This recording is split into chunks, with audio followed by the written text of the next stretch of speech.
Hey guys, welcome to Real to Econ and another quick hit video. This one's on discretionary fiscal policy and its demand side effects. If you're unaware of how fiscal policy impacts the aggregate demand curve, go see one of my earlier videos on aggregate demand and what causes it to change. We're looking at discretionary fiscal policy. Again, that's government implemented. It's by the president and Congress, and it changes either a collection of money, taxes, or changes the distribution of money, government expenditures. We have multipliers that we're going to look at today. So we have three main multipliers and then one that's a theory multiplier so you can understand it. So we have government expenditure, we have a tax multiplier, we have transfer payment multipliers. So let's just look at how those things kind of work and their impact on real GDP. First, if we have government spending increase, which is the first of the multipliers, we will see that the government spending is part of real GDP. So we will have an increase in real GDP. So it looks like this. So let's just increase our aggregate demand and move it there. And let's just call that government spending. So like a little GS. So we'll call that government spending. Okay, so you can see that. I'll push it up. So that's what that is.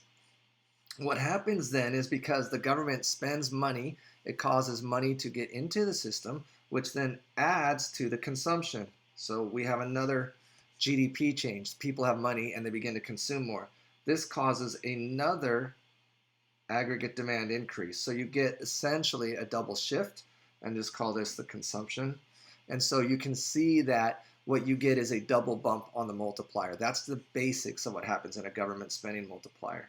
On a tax multiplier, it looks a little differently. So the tax multiplier works like this.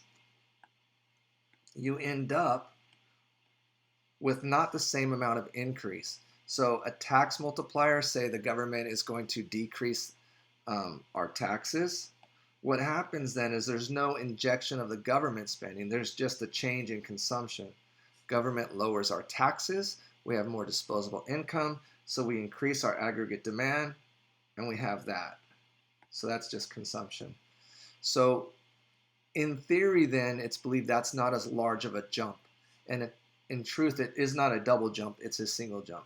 So those are the two main that you need to understand, the difference between the government spending and the government taxing. Transfer payments work the same kind of way. They inject transfer payments. Again, that's only going to affect consumption.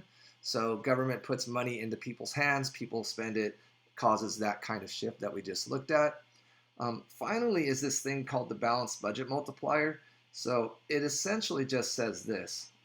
It says that as government spends money, it will cause a double shift. As government collects money, it will cause a single movement. The idea then is this, is if the government runs a balanced budget, it brings in as much tax revenue as it spends, we will still increase real GDP by a little bit because of the double shifting. So because of the government spending causing two shifts, a change in the government spending and a change in consumption, that's more than the tax, which causes a single change. That's a theory. Obviously, it could be argued multiple ways, but to be successful on the AP test, you definitely want to know that one.